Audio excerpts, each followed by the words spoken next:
This is part 6. Today we are going to learn section 2, 2.1 Song of the Open Road. Poet of this poem is Walt Whitman. He is American poet. Now we will start Icebreakers. The name of the poem is Song of the Open Road. त्या टायटलचा अर्थ आहे की open road म्हणजे रस्ता मोकळा हवाय काय नाही, रस्ता जो काय तो मी मोकळ्या मनाने मार्गक्रमण करणार आहे आणि त्या रस्त्याचं गाणं आहे. मी गाणं म्हणत हा रस्ता पार करणार आहे. कोणतेही कुठली तक्रार करणार नाहीये किंवा कुठली आर्ग्युमेंट करणार नाहीये, तर मोकळ्या मनाने मी या रोडनं जाणार आहे. म्हणजे या जगाकडे मी सकारात्मक दृष्टिकोनातनं बघणार आहे. या जगामध्ये मार्गक्रमण रस्त्यावरनं चालताना योग्य रस्ता पकडणार आहे आणि मोकळ्या मनाने पकडणार आहे, असं या कवितेमध्ये कवीचं मत आहे. आणि तशा प्रकारेच या जगाने काय करावं, मोकळ्या मनाने रस्त्यानं जावं, कोणतेही आर्ग्युमेंट करू नयेत, कोणतेही तक्रारी करू नयेत, कोणतेही मनात निगेटिव्ह थिंग्स घेऊ नयेत, तर मोकळ्या मनाने सामोरे जावं. यातून हा या कवीचा मेसेज आहे. Now we will start ice breakers. There are 4 questions in this ice breaker. Number 1, choose the mode of travel that you would like the most for a journey. म्हणजे ट्रॅव्हल करण्यासाठी कोणत्या प्रकाराने तुम्ही ट्रॅव्हल करणार आहे हा मोड choose करायचा आहे. मग ते आपल्याला दिलेला आहे एअरवेज, वॉटरवेज, रेल्वेज, रोडवेज. आता एअरवेज म्हणजे काय, विमानाने. वॉटरवेज म्हणजे जहाज, शिप वगैरे. रेल्वेज रेल्वेने आणि रोडवेज म्हणजे रस्त्याने, म्हणजे कुठल्या 2 व्हीलर 4 व्हीलर घेऊन जाणे. म्हणजे हे ट्रॅव्हलचे मोड कुठले कुठले आहेत, एअरवेज आहे, वॉटरवेज आहे, रेल्वेज आहे आणि रोडवेज आहे. हे चारही प्रकार इथं आपल्याला एक्सप्लेन केलेले आहेत. मग त्यांनी काय सांगितलेलं आहे, मोड चूज करा, give reasons for your preference. मग तुम्ही का हा मोड चूज केलाय, का हा प्रेफरन्स दिलाय, त्याची कारणं पण द्यायची आहेत. फॉर एक्झाम्पल बघा ह्याचा आन्सर कसं येणार आहे. बघा ह्याचं choose the mode of travel that you would like the most for journey, airways, waterways, railways, roadways. Give reasons for your preference. समजा जर आपण असं उत्तर लिहिलं, I will prefer airways, then I have to give the reasons also. Reasons will come like that. Airways number 1, point number 1, time saving even if costly. Number 2, affordable nowadays due to economy airlines. Number 3, useful to go all over the world if one can afford. Number 4, can enjoy bird's eye view of different places. हे झालं एअरवेजचं. Waterways ने का, enjoyable way to travel.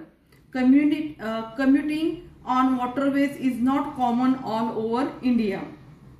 In Kerala, people use boats on canals and creeks for daily commute. Long distance travel by cruise ship would offer new experiences on the oceans.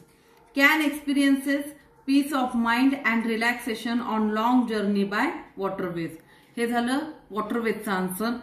तिसरं रेल्वेचं काय ना, safe, quick and cheap way to travel long distances, convenient for overnight journeys, no extra cost for night stay and rest, comfortable for individuals, families, large groups, view of the passing landscapes and communities living along the route, opportunity to meet people and even make new friends, work, family trips, pilgrimage, touring, all kinds of journeys are possible and affordable. Next roadways. आता roadways का prefer करणार ह्याची reasons इथं आहे. Can travel through remote areas, travel by own vehicle gives more freedom, can enjoy the natural beauty, greenery, mountains, water bodies, see various geographical features, flora and styles of clothing, food and even language. अशा प्रकारे ह्या चारीचे आपण reasons द्यायचे. चारीचे reasons मी इथं दिलेले आहेत. Next question, discuss with your partner the preparations you would like to make for the journey chosen. जर एखाद्या प्रवासाला आपण जाणार असू तर त्याच्यासाठी कुठली प्रिपरेशन्स आपण केली पाहिजेत हे आन्सर इथे द्यायचं. तर प्रिपरेशन्स म्हणजे काय, पूर्वतयारी. आपण प्रवासाला जायच्या आधी कोणती पूर्वतयारी केली पाहिजे हे आपल्या पार्टनरशी डिस्कस केलं पाहिजे. The answer is like that. A journey by road will need a map for the route to take. Road trips are unpredictable. Except for highways, we do not know where food, water, facilities like restroom or pharmacy may be available. One has to carry food, drinks and emergency medicines for the unexpected situations. Umbrella or other rainwear, flashlights, spare tire like this etc. we should carry with us. All documents related to the vehicle, driver's license, registrations papers and insurance papers must be updated and ready to be shown. All journey require the traveler to wear suitable comfortable clothes. So one would have to wear and pack clothes and accessories accordingly. Since all of us own mobile phones and our family will want to know about our well-being, one must remember to carry the phone charger and even a power bank if possible. अशा प्रकारे जे काय आपण preparations करू शकतो, the vehicle, drivers licence, budget etcetera, यामध्ये food, medicines आणि road map हे सगळे डॉक्युमेंट्स हे सगळे आपण इथं काय करू शकतो, प्रिपरेशन्स लिहू शकतो आणि ही प्रिपरेशन्स आपल्याला लिहिली पाहिजेत. तिसरा क्वेश्चन आहे, discuss the ways in which you would overcome the problems, hindrances, difficulties you face during your journey. प्रश्नाचा अर्थ समजून घ्या आधी. डिस्कस द वेज, मार्ग, कोणत्या मार्गाने तुमच्या जर प्रवासामध्ये प्रॉब्लेम्स, डिफिकल्टीज म्हणजे प्रसंग, अडचणी, हिंड्रान्सेस म्हणजे पण डिफिकल्टीज, हिंड्रान्सेस म्हणजे डिफिकल्टीज, हिंड्रान्सेसचा अर्थ इथं डिफिकल्टीज आहे. जर तुमच्या प्रवासामध्ये जर काही प्रॉब्लेम आले तर तुम्ही कशा कोणत्या मार्गाने ते ओव्हरकम म्हणजे काय, त्यातून बाहेर येणे, तो फेस करून त्यातून निसटणे, ओव्हरकम करणे, त्यातून बाहेर येणे.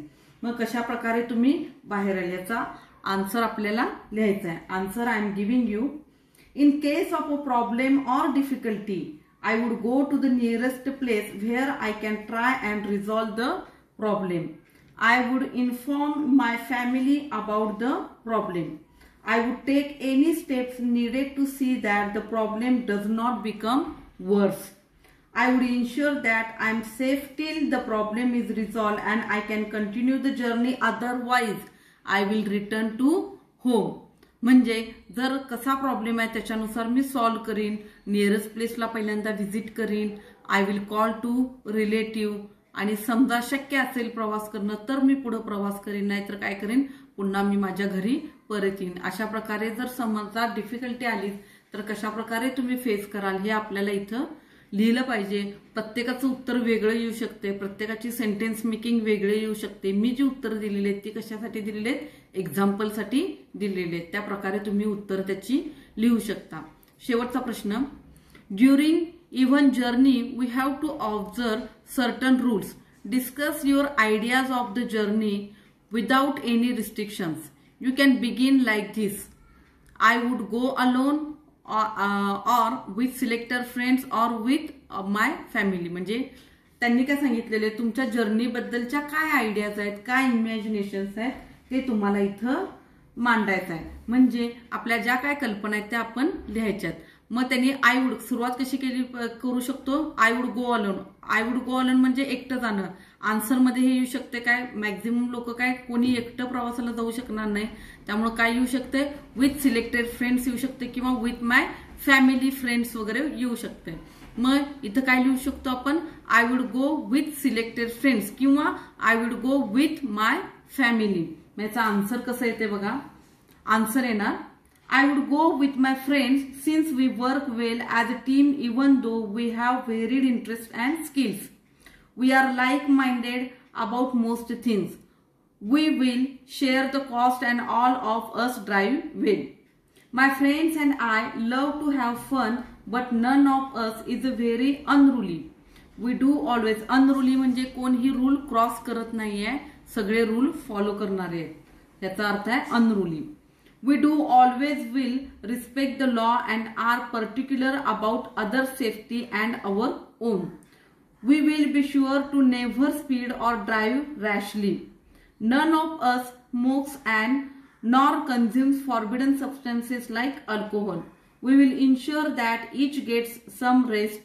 We will also make sure we keep a long book to record our road trip for memories as well as a guide for later trips. So we can avoid the mistake and fill in loopholes. मग आपण कशा प्रकारे मला इथे journey करायची आहे, मी माझ्या मित्रांसोबत जाणार आहे, मी मित्रांसोबत प्रॉपर प्लॅनिंग करणार आहे, घेणार प्रिपरेशन्स करणार आहे आणि अशा प्रकारे मी माझी ट्रिप एन्जॉय करणार आहे. ह्या ज्या काही इमॅजिनेशन्स आहेत, संकल्पना आहेत, या इथं मांडायचे. तुम्ही मित्रांबरोबर मांडू शकताय किंवा तुमच्या फॅमिली सोबतच्या मांडू शकताय. हे पर्सनल रिस्पॉन्स टाइप क्वेश्चन आहे. इथं तुम्ही स्वतःची मतं मांडू शकताय. अशा प्रकारे today we have completed the ice breakers of 2.1 song of the open road. I shall stop here.